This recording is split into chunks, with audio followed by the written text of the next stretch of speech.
घरोई भारत और दक्षिण आफ्रिका मध्य आसंता डिसेम्बर 9 तारिख में बारवाटी स्टाडियम रे T20 सीरीज प्रथम मैच खेल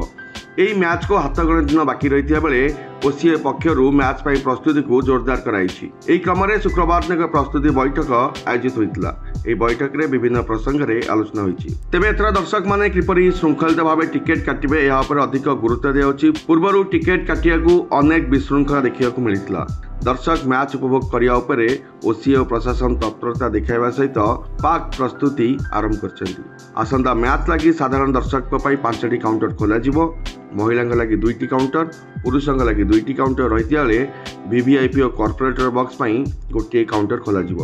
सुरक्षा को दृष्टि रखी टिकेट घर बाउंस परिवर्ते लुहा बाड़ लग